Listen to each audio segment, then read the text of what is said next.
The Truth About Goblins. Chapter 6. The Ace of Clubs was quite the popular venue, judging from the lineups at the door. There were two leading up to the club, one for the customers who had reserved their tickets beforehand, and the other for those who hoped to snag a last-minute entrance on the eve of the big show. Unfortunately for them, most of the seats had already been booked for the night. Kit and Annie passed by the crowd, glancing at the larger-than-life sign adorning the facade of the club. The flashing light sent a host of colors spilling over the heads of the throng gathered below. But the two kids didn't pause for long at the sight, passing the main entrance and making their way to the side of the building. Down a dark alley they went, heading for an inconspicuous door next to some garbage bins. Kit knocked, stopped, then knocked 3 more times. There was a pause as he waited, and in a few seconds the door opened from within. "Oh, Jack," came a voice. "You'd best be getting ready. Lavinia is looking for you." "Again?" he said, entering with Annie close behind. "She already ambushed me once today. What does she want now?" "There's no telling what she's up to," said the girl, holding open the door. She had long black pigtails and wore a Gothic-styled dress. "She had a terribly sneaky look in her eye." The 3 of them continued down the narrow hallway, passing by a long row of dressing room doors. Annie couldn't help but peek inside whenever one was left open. "So, what's going on here?" said Kit, directing his attention to the girl walking next to him.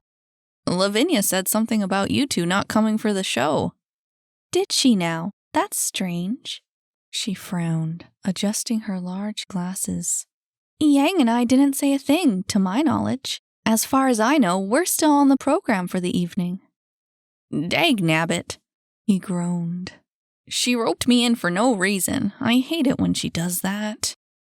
"Don't take it personally," said the girl. "We all know Lavinia will have her way in the end." And then, turning to Annie, she asked, "Who might you be?" "I'm Annie," she replied. "I'm just tagging along." "A pleasure," said the girl, giving a curtsy as they continued. "I'm Yin. My brother Yang and I have a dance act here at the club. Are you staying the night? Will you have a chance to see us perform?" "I hope so," she said, casting a sideways glance at Kit. "I'm sort of just following this guy around for now." "Do you have a pass on hand?" said Yin. "Lavinia's quite ornery about that sort of thing." "Oh, yeah, here it is," she said, taking the pass out of her pocket. Kit took the ticket and placed it in the breast pocket of her blazer, leaving its tip sticking out. "There we go. It's official." They slowed to a halt in front of his dressing room. "I'll be ready in 10, if anyone asks," he said. "I'll let them know," promised Ian, continuing to the backstage area. Annie looked over Kit's dressing room door.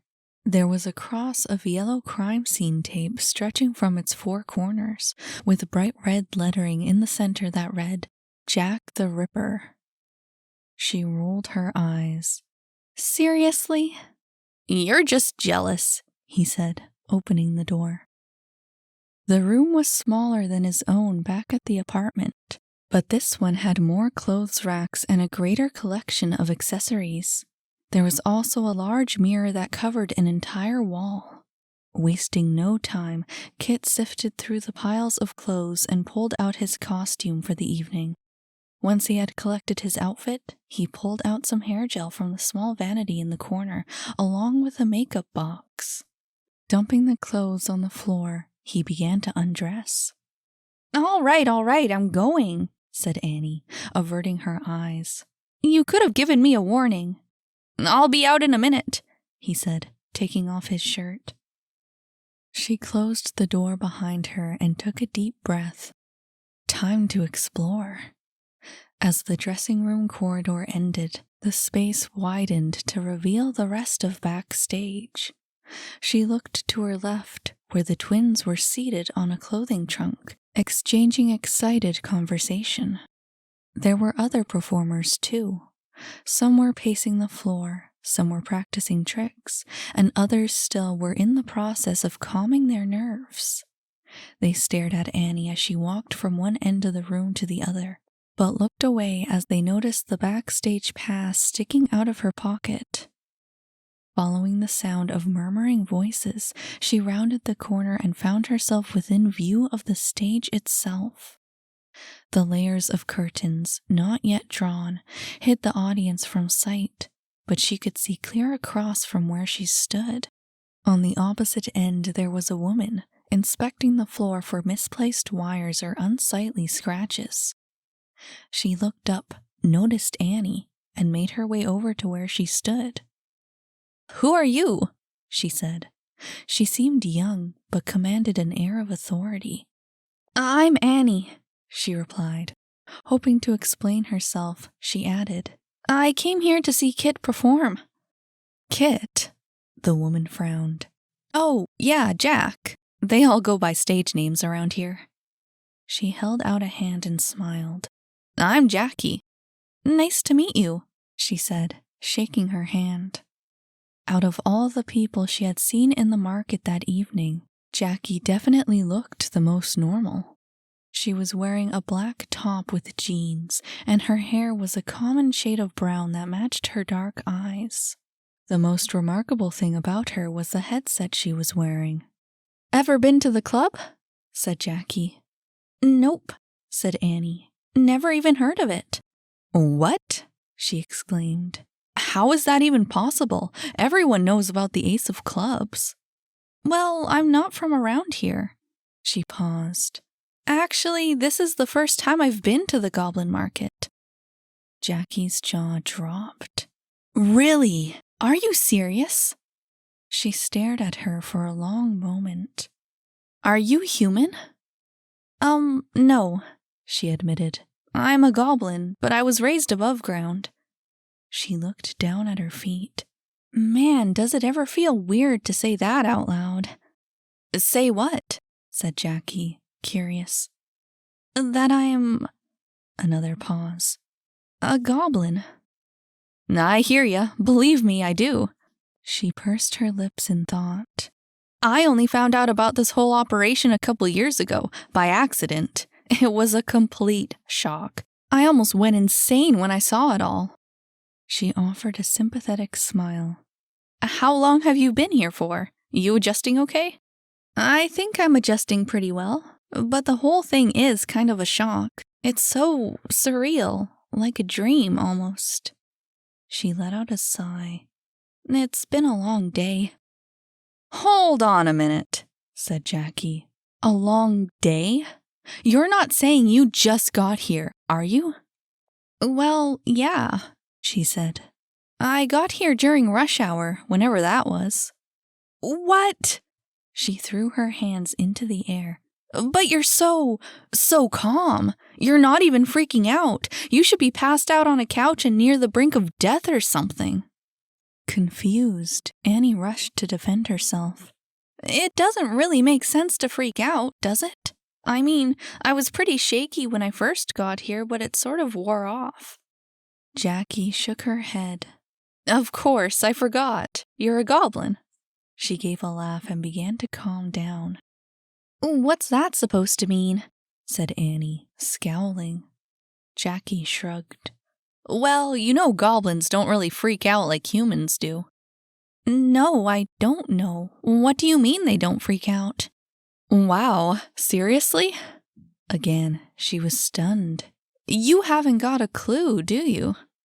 "It's not my fault. I just got here, and I only found out about the whole goblin thing a few hours ago. Everything's new to me." "Ah, I gotcha," she said, nodding her head. "Tell you what, I've got to get this show on the road. I'm the manager here at the club. But stick around and I can give you a crash course on goblins between the rushes of the night, if you want." "Are you kidding?" said Annie. "I'm confused about everything right now, and I've got a million questions. If you're offering, I'm not about to say no." "Sounds like a plan." She smiled again. Why don't you go backstage and look for a chair? If you set it up on the other end, you can keep out of the way and get the best seat in the house." She left, off to organize the upcoming performances. "We can chat while we watch." "That sounds awesome," she said, watching Jackie disappear through the mess of curtains. "Thanks." Man, did she ever feel lucky. The Goblin Market was getting to be a pretty exciting place. She turned from the stage, off to find a chair she could use for the evening. The performers were still backstage, getting revved up for their upcoming production, but she made sure to stay out of their way. She didn't want any trouble. Someone grabbed her arm. Her heart jumped as she was spun around, but a moment later she sighed. It was only Kit. She hadn't recognized him because of the dramatic costume change. She looked him over and frowned. "What's with the getup?" "Pretty sexy, eh?" He turned in a circle for her to see. "Jack the Ripper is ready for action." It was a very peculiar outfit. He wore a collared t-shirt with a black pinstriped vest, along with one of those poofy neck scarves that reminded Annie of those old silent movies. He had suspenders too, but he let them hang past his waist alongside the belts around his hips. The whole costume seemed to be a hybrid between a classy gentleman and a film noir gangster. She chuckled, clearly unimpressed. "Are you wearing eyeliner? That's cute." "Huh." He pulled on a pair of delicate white gloves. "Just you wait till I'm on stage. Your mind will be blown." "I'm sure," she replied. "Well, well, well," came a lofty voice from behind. "If it isn't Jack the Stripper. I thought you would have been long gone by now. Didn't the audience boo you off the stage last night?" Annie turned to see a tall, thin man with a clean-shaven head towering over them. "Well, if it isn't old Telepathetic." Kit stepped back, as if repulsed by his presence. "Didn't the audience fall asleep the last time you were on stage?" "Hardly," he said, crossing his arms. "I'm fairly certain my performance ended with cries for a telekinetic encore. I'm on my way to headlining, for sure." "Heh." Kit gave a derisive snort. "Don't make me laugh. A headliner? You? I doubt it." "Oh, yeah?" he challenged. "Who else is up for it? Certainly not you, you little runt. The only one interested in seeing that show would be your mom. Besides..." He smoothed out the wrinkles on his purple suit and looked to the left, where Lavinia was fast approaching. "The lady boss told me herself I was in the running for it."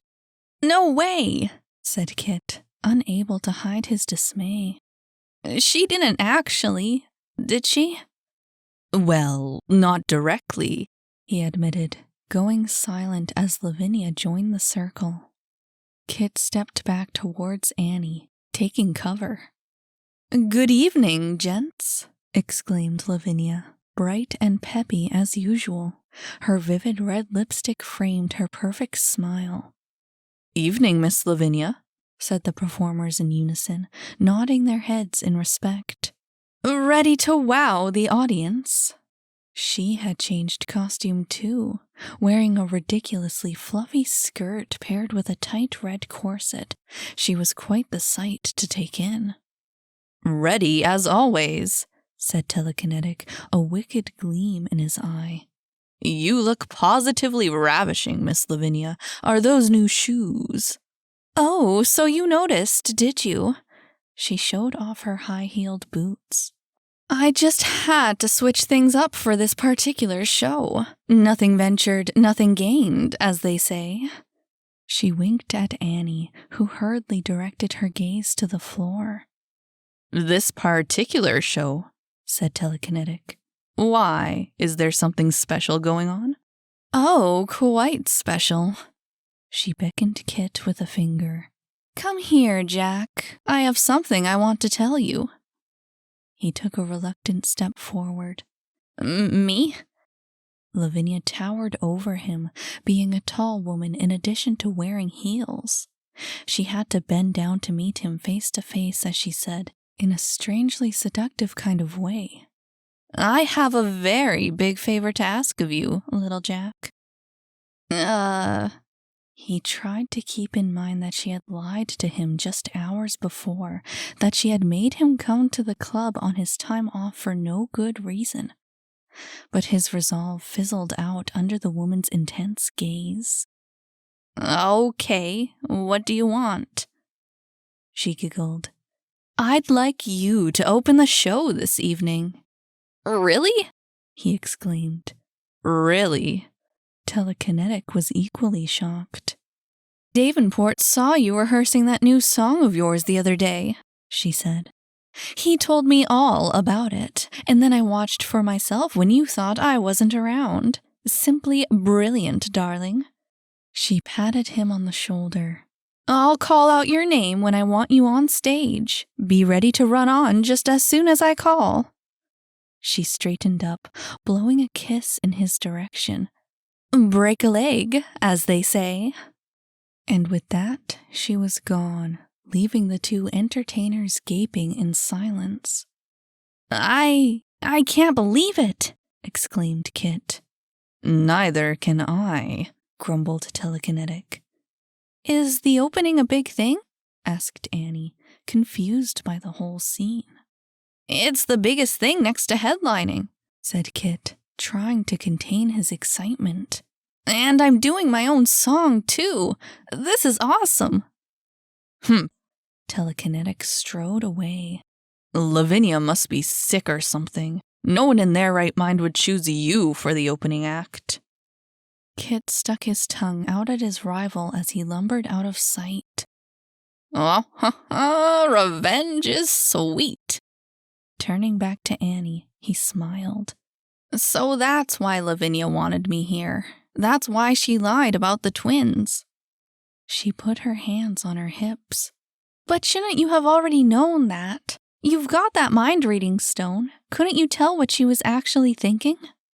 "It doesn't work like that," he said. "And it would drive me bonkers if I used it all the time. It's like having a million voices in my head all at once." He shrugged. "In any case, I better get going. The show's starting soon." They headed for the edge of the stage.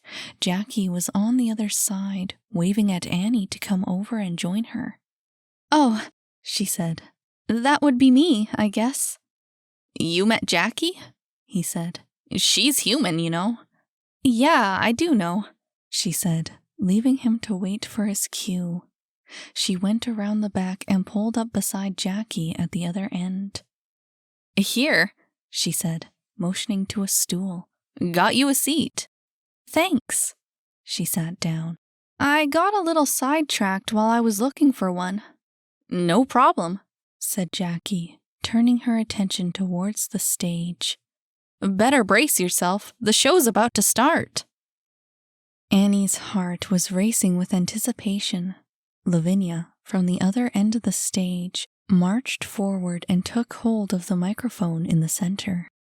She signaled to Jackie, who in turn signaled to the men in charge of the curtains. Ever so slowly, the great veil began to rise. The room was filled with the sound of thunderous applause, the audience expectant and ready for a show. With a wide smile, Lavinia basked in their energy. "Good evening, ladies and gentlemen, and welcome to the Ace of Clubs." There was more applause, clapping and cheering, and a few wolf whistles from the crowd. She took it all in stride. "Now, before we begin, let me ask you fine folks a few frank questions." Her body swayed back and forth, moving with the rhythm of her words. "How many of you are excited to be here tonight?" There was another roar from the crowd. Annie watched them from her place in the dark. There they were, sitting around crowded tables, enjoying the beverages they had purchased from the bar in the back. She could see Davy behind the counter, mixing drinks without so much as a glance towards the stage. Now then, how many of you have permission to be here tonight? There were a few boos and a riot of laughter in response. Well, that's just about all of you. She smiled at her adoring audience. And a fine crowd you are, every last one. She took a few steps back, taking the microphone with her. We've got a very special treat for you tonight. Oh, yes, we do. All your favorite acts right here. There followed another round of applause. We've got the twins, Yin and Yang. There was cheering and more whistling. We've got Telekinetic and his mind-altering mentalist act. The cheering was a bit louder, a bit rowdier. And we've got the one you came to see, the great sorcerer himself, the mysterious and bewitching Imagic. The crowd erupted in excitement, cheering for the headlining act of the night. But first, good folks, we have the tantalizingly irresistible gentleman of the shadows. She leaned in closer to the microphone, her voice like velvet. The sweet, the tastefully fatal, Jack the Ripper. The audience's cheering nearly spiraled out of control as the show finally began. But as the lights dimmed, the applause died down, and the music dragged to a start. Thin, choppy, it was quiet enough to put an end to any murmuring in the crowd, and the stage remained dark. It seemed odd for an opening number, but it was all part of the plan. Lavinia, now in the shadows, took a few great strides on her way off the stage, passing the mic to Kit as he emerged for his opening performance. And as soon as he had the stage to himself, he threw back his head and laughed. At last, the music swung into action.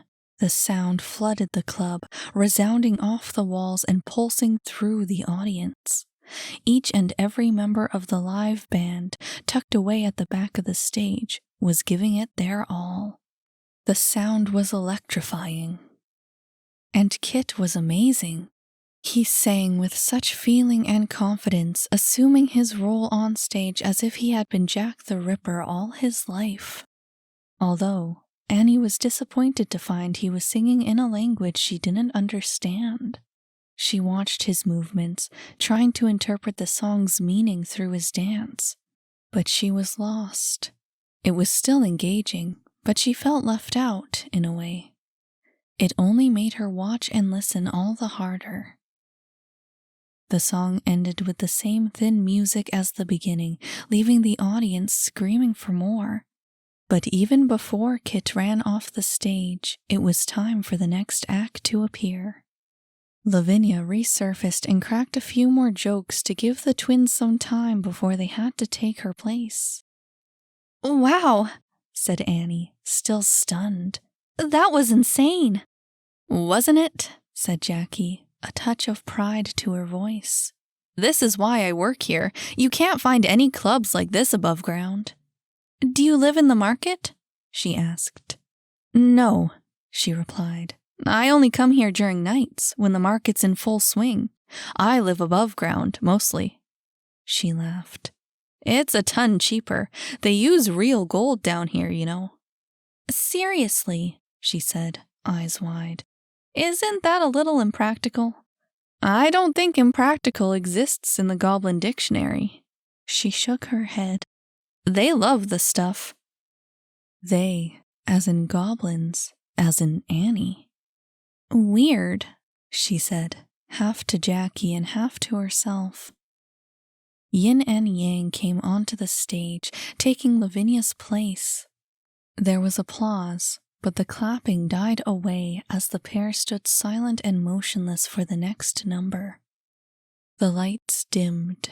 A red spotlight shone on the performers in their stillness.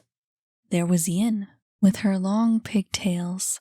She had taken off her glasses for the act. And Yang, her brother, with short hair and a matching gothic suit. They both held a pose, waiting for the music to begin. And it did.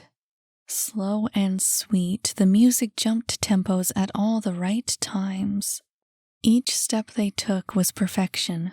The connection between the two was so intense and passionate that the audience was swept away by their flawless performance. "How old are they?" whispered Annie. "Don't let their height fool you," said Jackie. "When it comes to age, you can't judge a goblin by its cover. They might look like they're 12, but they've been working here a lot longer than I have." She continued watching, wondering. "And what about Kit? How old is he?" That's a tough one." She gave the matter some thought. "I wouldn't know. Still lives with his mom, I hear. But he's been around for a couple years, so he has to be old enough, right? Although you can never tell with goblins. They mature much faster than humans do, apparently." Annie snickered.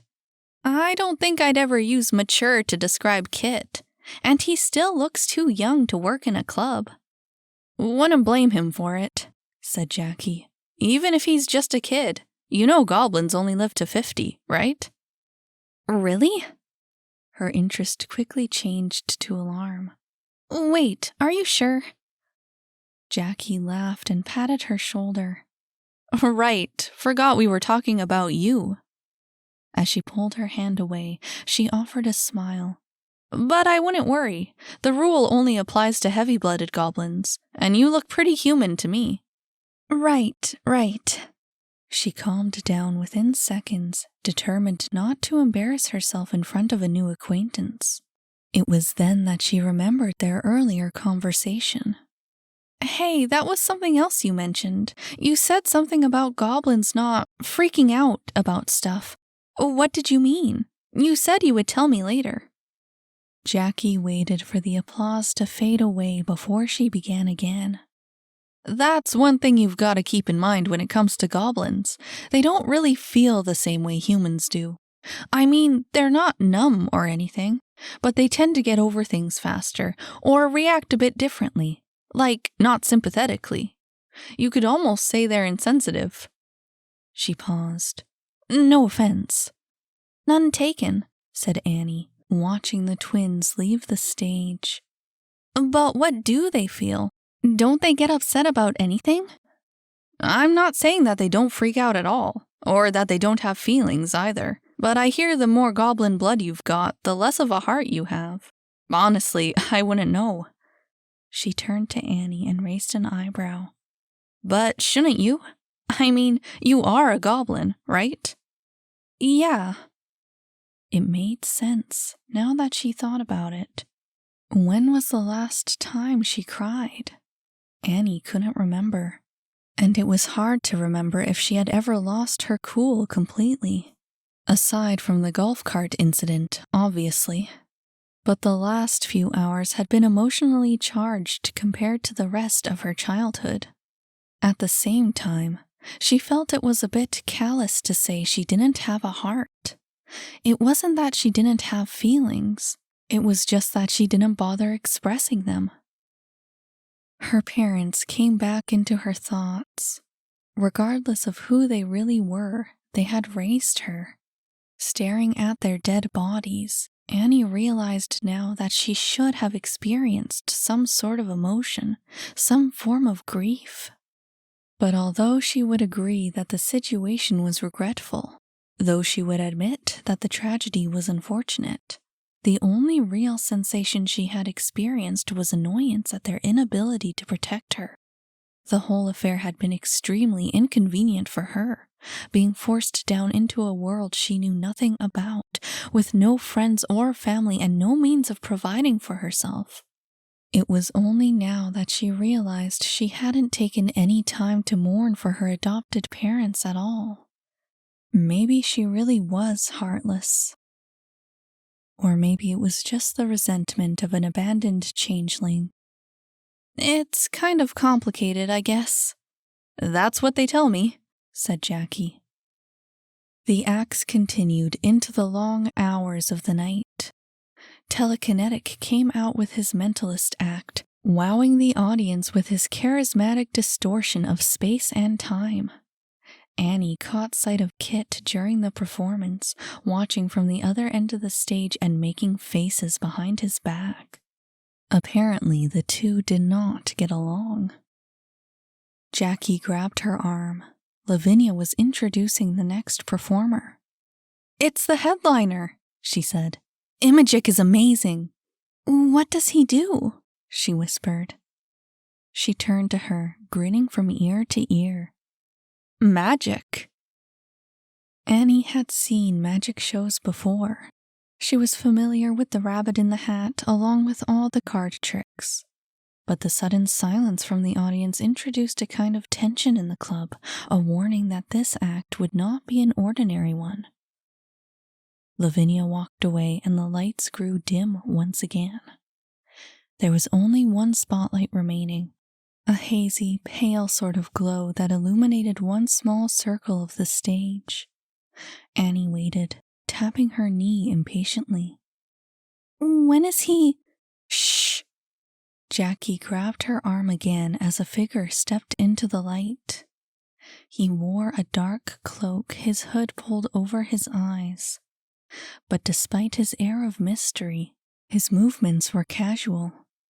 He held under one arm a small table, no bigger than a nightstand, and with a silent sigh suggesting the mundanity of routine, he placed it in the center of the light and stood before it. Annie couldn't see much reason for the crowd's silence. The whole scene seemed pretty ordinary to her. The magician reached into the folds of his robes, pulling out another object for his act. It looked like a crystal ball at first, but as Annie continued to watch, she noticed that its surface was cloudy, like a pearl's. He placed it on the table, and there it stayed. The act was about to begin. But just as he was about to place his hands on the pearl, he stopped. He turned his head to the left, towards the alcove where Jackie and Annie were watching. It was nothing more than a sideways glance, hardly a moment. But a second later, and he was looking straight at them. Annie froze in her seat. Was he staring at her? He took one step, then another, his head cocked ever so slightly to one side. And then he extended his hand. Jackie grabbed her shoulder. "He wants you." She turned to her, eyes wide. "What?" "Go!" She yanked her off the stool and pushed her forward. Before Annie knew what was happening, she was on stage. "Wait!" She tried to whisper, but her voice came out loud in the sudden emptiness of the stage. A glance towards the audience, and she went silent.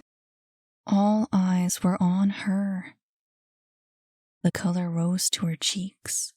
Her knees felt weak.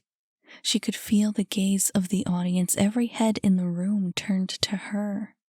She remembered the silly jacket she was wearing and the goggles on top of her head. Her face was bright red now. "Come." She turned at the sound of his voice. In an instant, the audience was gone. The stage was gone.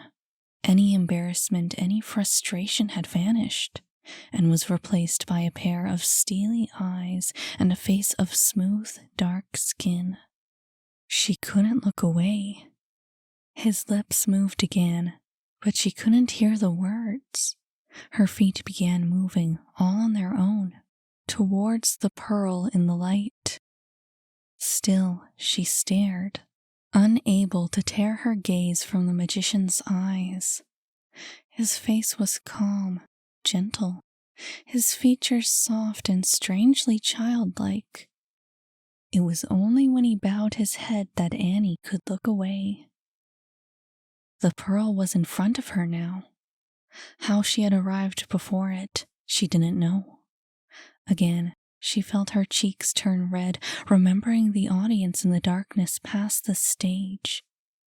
She turned to her left, towards Jackie, but she was watching too. Was this supposed to be normal? It didn't feel right. Hoping to steady her shaky breathing, she looked down at the pearl. And once again, she was in a trance, watching a soft glow dance from within.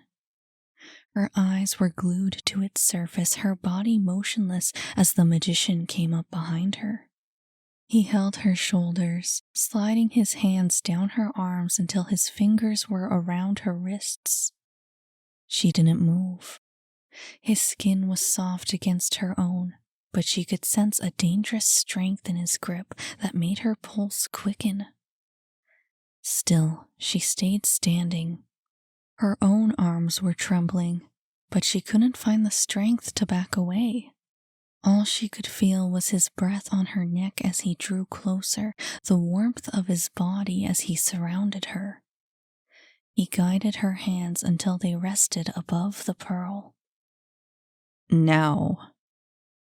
Her voice came out shaky, uncertain. I don't want to. A trace of a sigh. Now. She shook her head, hardly moving. The words caught in her throat and came out as a whisper. I can't. His grip tightened on her wrists. He didn't need to say anything. She could sense his impatience. But she didn't want to touch the pearl. She was seized by a terrible reluctance, a warning, a fear, and she couldn't move away. Her hands remained suspended above the glowing surface. I can't do it. But he wasn't willing to wait. He thrust her hands down. Rushing wind, a force like a hurricane surging past her on all sides. Her feet left the stage, her body left space and time, and she was thrown into a raging storm. There was nothing else to be heard or seen. All was white. Wherever she looked, she was met by a blinding light. It was too much to take. She closed her eyes. Look. She couldn't. It was too much. Look. Her eyes flew open. The wind was still howling in her ears, but the light had faded. It was dark now, the edge of her vision marked with shadow. The only light that was left was far ahead, in the distance. She stared at it, watching as it came closer. The storm around her began to weaken, quickly fading as the shape in front of her took form. It was strange to see, obscure, yet oddly familiar.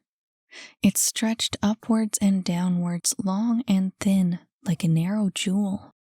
But its sides were rough and jagged like stone. At its heart was the light, the blinding glow, burning fierce as ever as it stood before her. Years upon years seemed to pass in that moment. The light remained, the stone before her unchanging. She struggled to understand, to make sense of it, but there came no answer to her question. What is it? Silence, darkness. The wind was gone. The light was gone. There was nothing. And then a voice. Annie? She opened her eyes.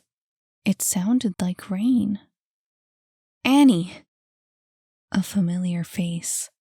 Jackie sighed in relief as their eyes met. You all right there, kiddo? Mm-hmm. Her head was swimming. What happened? Jackie helped her to her feet. Let's get you a seat. I think that's enough excitement for one night. Annie glanced to her left. It wasn't raining. The audience was clapping. She was on stage. Why was she on stage? Once Jackie had walked her off behind the safety of the curtains, her mind began to clear. What happened? Why was I... Kit skidded around the corner and stopped at their feet. He seemed worried for a short moment, but he was smirking seconds after seeing Annie on her feet. "Dang," he said. "2 in one day. Didn't mention you were a fainter." She pulled away from Jackie and scowled. "I'm not a fainter. I was..." She looked back to the stage, but the magician was gone. The audience was still clapping as Lavinia took her place for the final act. "Where did he go?" Before Kit could answer, Jackie pushed him back towards the stage. "You're on drums. Let me look after Annie."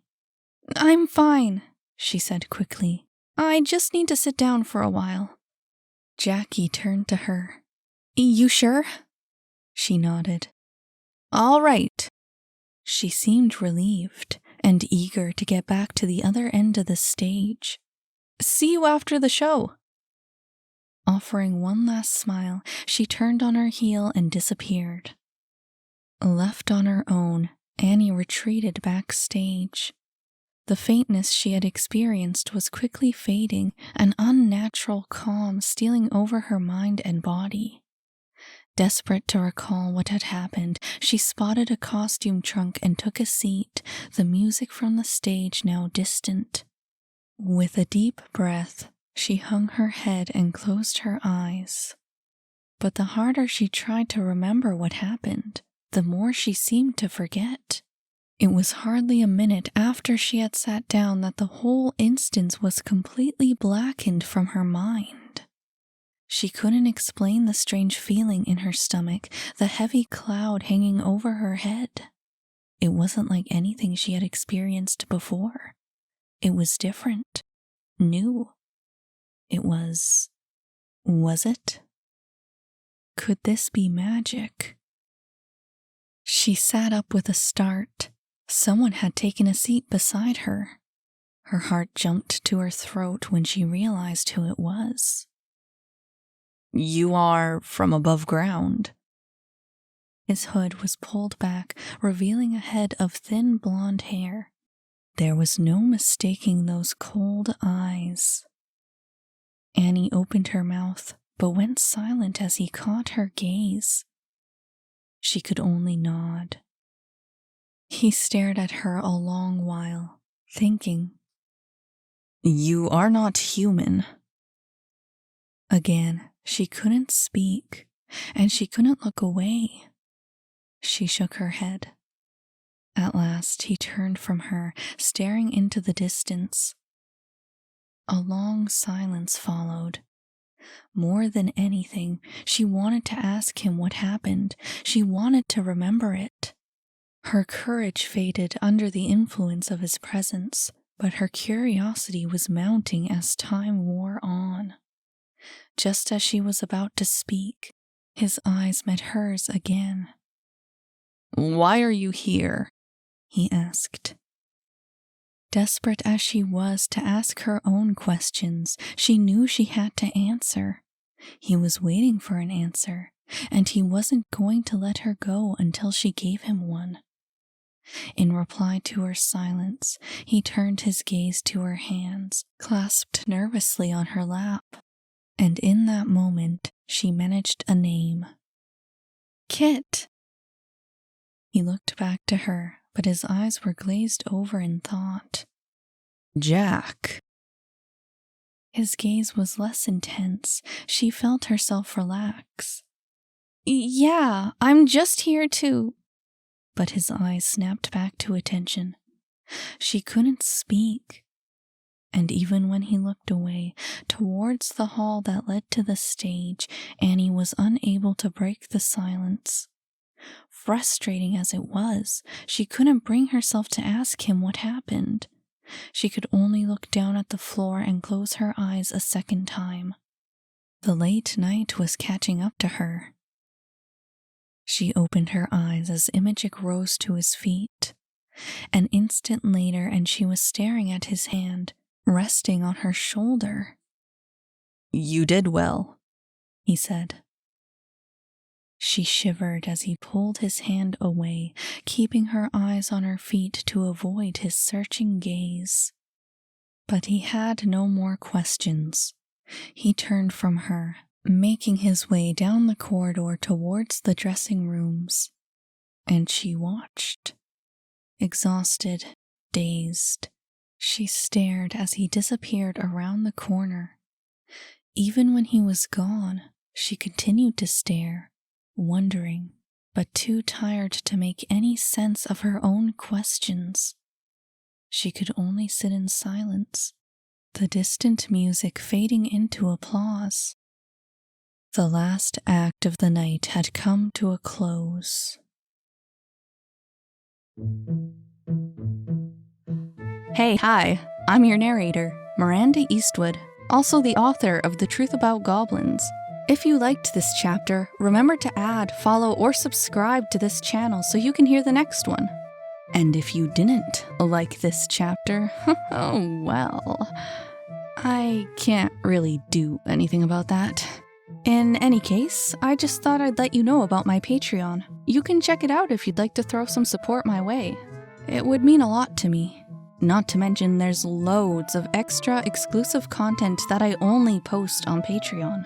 While I'm at it, I'll mention that The Truth About Goblins is now available as a complete audiobook, and you can get it wherever you get your audiobooks. Thanks for listening.